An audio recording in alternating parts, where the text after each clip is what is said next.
you here. Can you please introduce yourself? Sure. Max and Mario from Harbour Industrial Capital.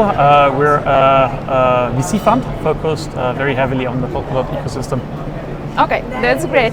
Why did you select Polkadot ecosystem and the ecosystem to look into? Yeah, good question. I mean, so I've been in the crypto space since about 2015 when I discovered Bitcoin, and then also was quite early in Ethereum, and then later when Gavin Wood did his Asia tour. Then I met him there, got into the private sale. I mean, for context, Gavin Wood is the co-founder of Ethereum, the former CTO who actually wrote the yellow paper, but who at some point decided to step away from the Ethereum project because he saw like certain issues in terms of scalability, for example, rising, and was working on a next generation blockchain, which then became Polkadot. And yeah, when I saw him there, it really resonated with me, what he's building there. And then I decided to invest privately. And later on, the two of us got together and said there is actually a good opportunity to start a fund that invests exclusively in the Polkadot ecosystem. Okay, that's interesting. Like, in how many projects you invested already? Around 23 now with our Fund 1. And Fund 1 is fully raised, fully deployed, around 10 million. And now we're in the process of raising our Fund 2, with which we're targeting $100 million. The foundation is coming in as well. We haven't even incorporated the second fund yet, but we will towards the end of the year. Already got a lot of pre-commitments of people who want to get into the fund, who want to get exposure to it. So we're ready to go live with that early next year. And what will be the difference like between these two funds? I mean, are you going to look into some specific niches, or will you focus on Polkadot ecosystem as well? Yeah. So it will be a Polkadot ecosystem fund. The main difference is that for the first fund, we mainly helped the projects to secure the block space on Polkadot, and in exchange got the project token. And the second fund is a traditional VC plus liquid strategy. So in terms of due diligence, it's a similar process to analyze the projects. And then once we support them in pre-seed and seed rounds, we basically get the tokens early on before they even list and before TGE. And then instead of just sitting on those tokens, which most funds do, we actually activate them. What does it mean? We help the project set up the staking pools, the validators, so we can actually generate extra revenue with these tokens. We can also use these tokens in liquidity pools because we hold both pairs anyways. We hold DOT, we hold project tokens, stables and so on, so we can actually provide both pairs and then generate additional yield on those tokens. Okay, yeah, that's interesting. Like, are there any specific niches you're focusing on? I mean, like, the first thing that the project has to have is they have to be focused on Polkadot ecosystem. Yeah, they want to be part of it. Yeah, but what else? Yeah, I mean, so I like to think of Polkadot as the AWS of Web3, right? You can build kind of anything on it that needs to have fast execution, be cheap in execution, and be scalable, right? That almost fits to any kind of thing, any kind of application, any kind of service in Web3, right? That's something that everybody wants. And I think this comparison with AWS is actually really good because what did AWS do, right? They didn't invent cloud hosting, right? There were companies that did it before, but they just did it much better, much cheaper, more efficiently. And that's what we're seeing with Polkadot. So yes, you can run all kind of different services on Polkadot. And I give you three examples that, three verticals that we're quite bullish on. And these are government services, gaming, and DeepIn. So let's talk quickly about all of them. Or maybe I'll talk about one of them and then you mention a few of the other ones.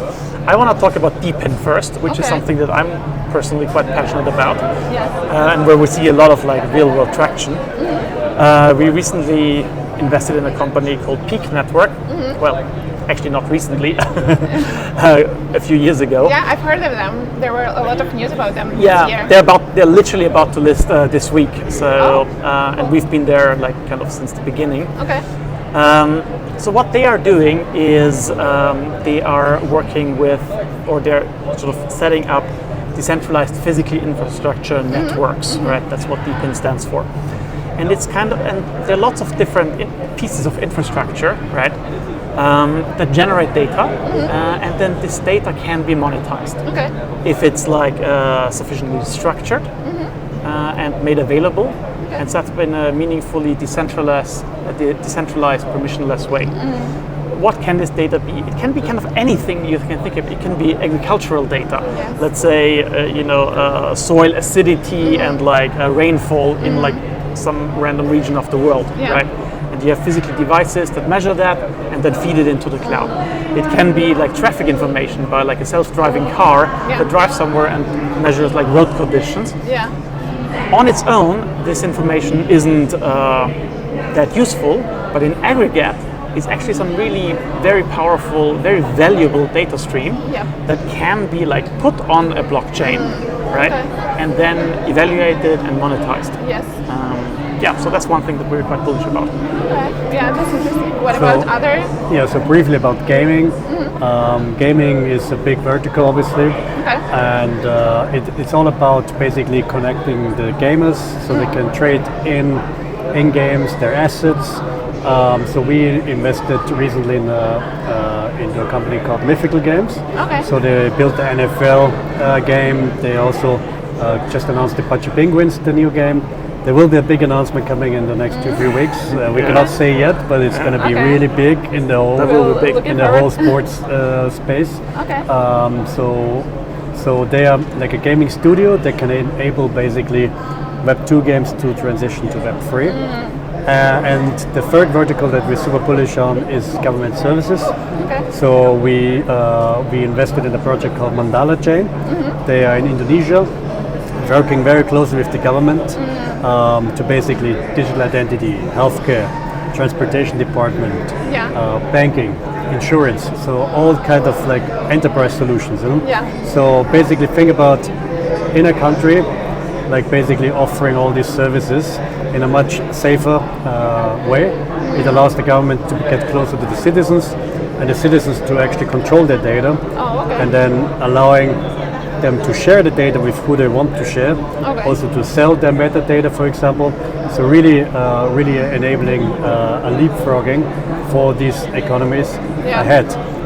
Basically ahead even of like Europe or US, where the technology is actually sometimes not even Web 2 yet. Or like we are from Austria, like there's a digital healthcare file, and there has been a hack like a few years ago on that. So Web 3 can basically help avoid these things by allowing security for personal data. So we're super bullish on this.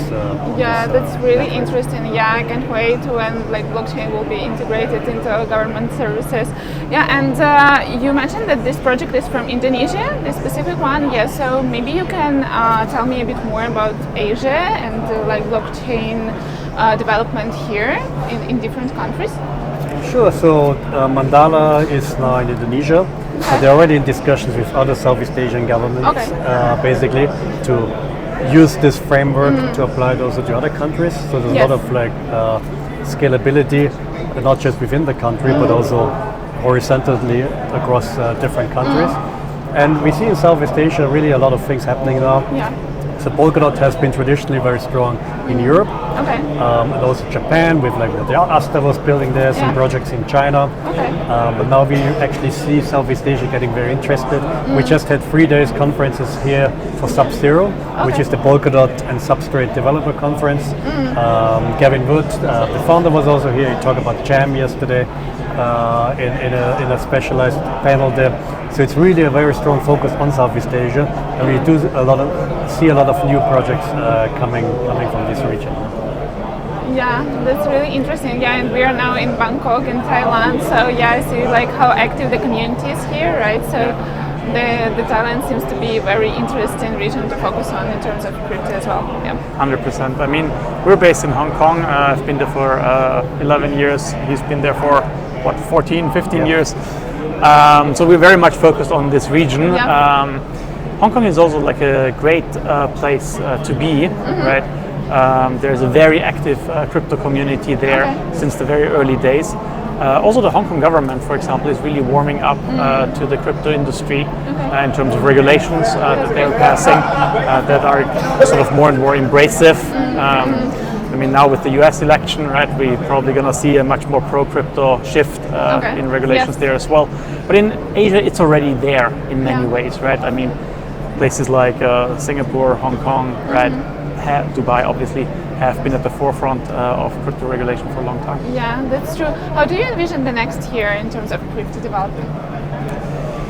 Next year, well, yes. I think, exactly what I just said now. I mean, the US, Trump coming into office now, is gonna be quite a game changer for the US regulatory regime. Trump has been very clear that he wants to see America to be a hub for innovation in the Web3 space, and that's great for America. What it means for the other countries is that they also have to, keep pace, right, and embrace the industry more and more, because nobody wants to lose out. Of course. Southeast Asia doesn't want to, even China, right? That generally has been, let's say, cautious of the crypto space in the past, is obviously also in a geopolitical race with the United States, right? And as the United States embraces crypto more and more, China is also they don't want to lose out on that race, right? So they're also more and more embracing the technology, because it is in many ways superior technology to Web 2, and no country really wants to be left behind. Yeah, makes sense. So the next 12 to 18 months will be super exciting. I believe we have all the tailwind now. We had the Bitcoin halving, and if you look historically, 300 to 500 days afterwards, you see some major moves there. We had the start in the Fed rate cuts, so liquidity coming to the market. And we have the elections in the US, which means US becoming more favorable, plus a global, more favorable regulatory framework. So I would say we have all these tailwinds coming in. So next year will be particularly exciting for the market. Yeah, agree. Yeah, it was a great point because I wasn't thinking about different countries, but I see that we knew that a lot of companies from US, they came to all these different countries to set their companies there, because US wasn't so they had a bad attitude to crypto, let's say. So it will be so hard to attract all these companies again to the other countries. So it will be race. No, I mean, this kind of geopolitical rivalry, right, actually really plays in the favor of the space, the crypto space. So I'm quite excited about.